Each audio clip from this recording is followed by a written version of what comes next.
ఉత్తరాంధ్రలో YV సుబ్బారెడ్డికి YCP నేతలు ధిక్కారం. దీనిపై మీ విశ్లేషణ ఏంటండి? ఇప్పుడు వైసీపీకి ఒక కరోనా లాంటి వ్యాధి వచ్చిందండి పార్టీకి. ఎందుకంటే అందరూ వదిలేసి పారిపోతున్నారు. కరోనా వచ్చినప్పుడు దూరంగా పారిపోయేవారు, క్వారంటైన్ లో పడేసేవారు. ఆ పరిస్థితికి వెళ్ళిపోతుంది. ఎందుకంటే ఎవరు కూడా ఆ పార్టీలో ఉండదు, దూకేసి పారిపోతూ ఉంటారు. చూడండి, కరోనా వచ్చినప్పుడు అన్న, చెల్లి, తమ్ముడు, అన్న, బాబాయ్, భర్త, భార్య, తల్లి, తండ్రి ఎవరు లేరు.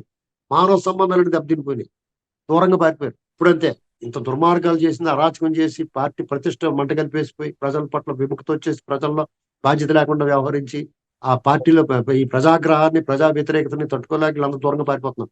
మేము సీట్ ఎవరంటే నువ్వు ఏమవుతావు మానే అని పోతున్నారు. నువ్వు ఇచ్చేదేంటి, మేమే మానేస్తున్నాం అంటున్నాం. అవి ఇన్ఛార్జీలు ఇప్పుడు మారేసరికి వాళ్ళ సపోర్టర్స్ అందరూ ధర్నాలు చేయడాలు, వాళ్ళంతా గొడవలు చేయడాలు. మీకు ఇక్కడ వాళ్ళ ధర్నాలు ఎందుకు చేస్తారంటే మా సీట్ ఇవ్వండి మేము గెలుస్తామని కాదు. మాకు మేము పార్టీ మొత్తం కన్సాలిడేట్ చేసి రాష్ట్రంలో అవినీతిని అంతా ఒక వ్యవస్థీకృతం చేసి లాగేసి మా మీద నెపమేసి మా మీద వ్యతిరేకత ఉందని మమ్మల్ని అవమానిస్తావన్న కోపం, కోపం వచ్చేసింది. కనీసం ఓడిపోతావో గెలుస్తావో మా సీటు మాకు ఇచ్చారో చేయకుండా అవమానం చేస్తావు. మాకు చేసిందంతా నువ్వు చేసావా, మా మీద నెపం నెడుతున్నావా? అసలు వ్యతిరేకత నీ మీద, నీ పరిపాలన మీద, నీ అవకతవక నిర్ణయాల మీద, నీ అసంబద్ధ జీవోల మీద, ఈ ప్రజా వ్యతిరేక పాలన మీద వ్యతిరేకత ఉంది. మేమేం తప్పు చేసాము, మనం రూపాయి తిన్నిచ్చాము ఎప్పుడున్నాను అనేటువంటి బాధ ఉండాలి. వాళ్ళలో కూడా కొంతమంది ఈ స్పేస్ లేకపోయినా స్పేస్ తీసుకుని అన్యాయం చేసిన వాళ్ళు ఉన్నారు. కొంతమంది నోటు దురుసుగా వ్యవహరించిన ఉన్నారు, కత్తులు. వాళ్ళందరికీ రేపు వద్దని పనిష్మెంట్ ఉంటుంది. వాళ్ళందరూ ఇటు పారిపోవాలో తెలియట్లేదు. ఇంకొంచెం మంచి వాళ్ళు, చట్టంలో సౌమ్యంగా ఉన్న వాళ్ళకి దారి దొరకచ్చు ఎక్కడో చోట. వాళ్ళందరూ చాలా అయోమయంలో ఉన్నారు, అష్టదిగ్బంధంలో ఉన్నారు. పార్టీ మేకపోతే గామిని నటిస్తున్నారు, పేకమేళలో కుప్పకూలిపోయి ఉన్నది. ఎందుకంటే రేపు ఎన్నికల తర్వాత అడ్రస్ ఆచూకీ ఆనవాళ్ళు కూడా దొరకదు. ఎందుకంటే ఆ వ్యతిరేక ఇప్పుడు వాళ్ళు ఏమనుకుంటున్నారంటే ప్రతి పార్టీకి కూడా ఒక 20%, 25% ఒక ఓటు బ్యాంక్ ఉంటుంది. కాంగ్రెస్ నుంచి వచ్చిన ఓటు బ్యాంక్ ఉంది జగన్మోహన్ రెడ్డి గారు వెనకాల. వాళ్ళు అంటారు వాళ్ళు ఎలాంటి పరిస్థితుల్లో కూడా జగన్మోహన్ రెడ్డి గారు వాళ్ళు రెండుగా చీల్చేసి ఉప్పు కారం వడ్డిచ్చేసినా కానీ ఆయనే కావాలనుకుంటారు. వాళ్ళు మాకు ఇప్పుడు తెలుగుదేశం పార్టీ మనం ఓడిపోయింది, అయినా 40% ఓటు బ్యాంక్ ఉంది కదా, అలాగే వాళ్ళకే ఉంటారు. వాళ్ళు మళ్ళీ ఆయనే వస్తాడు, మా మీద ఎక్కుతాడు దిగుతాడు అని చెప్పి మాట్లాడుతూ ఉంటారు. ఇంకా ఆయన్ని పట్టించుకోకూడదండి. వాళ్లే కాదు, రాష్ట్రంలో చాలా మంది ఎలైట్ పీపుల్ 2%, 3% ఉన్న అనేక వర్గాలు సంఘటితమై జగన్మోహన్ రెడ్డి గారికి ఆ రేంజ్ విజయం చేకూర్చి పెట్టారు.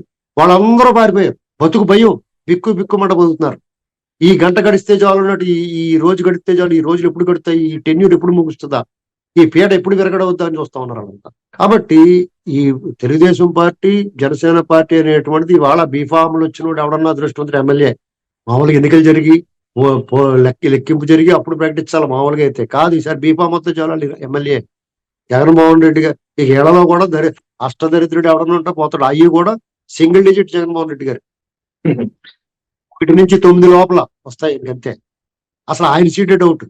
వైనాడు కుప్పమనలో వైనాడు పులివెందల కింద మారిపోయింది. ఈసారి వైసీపీ పార్టీలోనే చాలా గొడవలు, సీట్ల కోసం వాళ్ళే కొట్టుకుంటున్నారు కదండి. దీన్ని ఎలా చూడొచ్చు అంటారు? ఇదంతా పైకి అలా కనపడుతుందండి, ఆ సీట్లు దెబ్బలాడలేదండి. మా వద్ర బాబు నీతోటి అని చెప్పేసి పారిపోతున్నారు. వాళ్ళు పైగా 100 కోట్లు కట్టు, 200 కోట్లు ఎవడు కడతాడండి? నెత్తిమే రూపాయి పెడితే 10 పైసలు అమ్ముదామని దాన్ని మీరు 10 రూపాయలు కొనుక్కుంటారా? లేదు. నెత్తిమే రూపాయి పెడితే పావలా కూడా బేరం రానప్పుడు, విలువ లేనప్పుడు 100 రూపాయలు కొనుక్కుంటారా మీరు? లేదండి. అంటే వాళ్ళకేం సీన్ లేదు, అయిపోయింది. భగవంతుడు ప్రజలు అందరూ ఆశీర్వదించి అవకాశం ఇచ్చారు, దాన్ని దుర్వినియోగం చేసుకున్నాడు. స్వయం కృతం అది. ఆయనకి జీవితంలో అధికారం అనేటువంటిది కల్లా ఓడిపోవడం నేరుగా జైలుకు పోతాడు. ఒకవేళ పైన ఉన్న వాళ్ళు కరుణించి సిబిఐ కేసుల నుంచి రక్షించిన ఈ 4.5 ఏళ్లలో చేసిన దుర్మార్గాలు, అరాచకాలు, అత్యాచారాలు, చట్ట రాజ్యాంగ వ్యతిరేక పనులు అన్నిటికీ అతను జీవితకాలం జైల్లో ఉన్నాడు. ఎందుకంటే ఫ్రీగా ఇచ్చిన ఇసుక, ₹1 మనీ ట్రైన్ లేని స్కిల్ డెవలప్మెంట్ కేసు, ఇలాంటి కేసుల్లోనే చంద్రబాబు నాయుడు గారు 53 రోజులు ఉంటే వీళ్ళు చేసిన దుర్మార్గాలకి ఎన్ని యుగాలు ఉండాలి. ఒక 5-6 జన్మలు ఇస్తే 5-6 జన్మలో కూడా ఇక్కడే ఉండాలిరా బాబు, నీకు జైల్లో ఉండాలని చెప్పి అంత శిక్షలు వేయాలి. కాబట్టి తెలుగుదేశం వాళ్ళు చాలా జాగ్రత్తగా, పద్ధతిగా చేసుకోవాలి. అనవసర బ్యాగేజీ గట్టా పెట్టుకుని వాళ్ళని మీరు రండి, పొత్తులోకి మీరు రండి, మీరు ఒకటి కలిసి రండి, ఎవరిని బతిమాలక్కర్లేదు. ప్రజలను అడగండి, మీరు ప్రజలను బతిమాలండి. వాళ్ళు ఎవరన్నా ఇంకా అనుమానాలు ఉన్న వాళ్ళకి, అపోహలు ఉన్న వాళ్ళకి, వాళ్ళ మీద మోజు ఉన్న వాళ్ళకి చెప్పండి వివరంగా. మరి బాబు మీ పని అయిపోయింది, బాబు పాము అది మింగేస్తుంది మిమ్మల్ని, ఈ రాష్ట్రంలా ఉండాలి, భవిష్యత్తు మీ ఉండాలి, మీరు రాబోయే తరాలు ఇబ్బంది పడకూడదు, మన జాతి పరువు పోతుందని చెప్పుకుని రిక్వెస్ట్ చేసి ప్రజలందరికీ 100% పోలింగ్ అయ్యేలా చూసుకోవాలి. అప్పుడు వీళ్ళు ఇంటికి పంపడం సాధ్యమవుద్ది. ఈసారి ఖచ్చితంగా అది అవుద్దేమో అని ఎదురు చూస్తున్నారండి ప్రజలు కూడా. ఖచ్చితంగా జరుగుద్దండి. ఎందుకంటే వీళ్ళు ఇప్పుడు దొంగోట్లు ఏందాం అనుకుంటున్నారు, దొంగోట్లు వేసి కూడా అక్కడే గవర్నెన్స్ తొక్కేయాల. రావాలి జనం బయటకు వచ్చి తిరగబడాల. ఇప్పుడు పబ్లిక్ తిరగబడుతున్నారండి, ఊరుకోరు. శ్రీలంకలో చూశారు కదా, అదే జరుగుద్ది. ఏమో దుర్మార్గం పిచ్చి మెరిగిపోతే ఏమో ఎందుకు ఊరుకుంటాడు ఎవడన్నా? నీ స్వేచ్ఛకి భంగం కలిగిందా ఎవడన్నా ఎందుకు సహిస్తాడు? ఒకసారి సహించారు, 2 సార్లు సహించారు.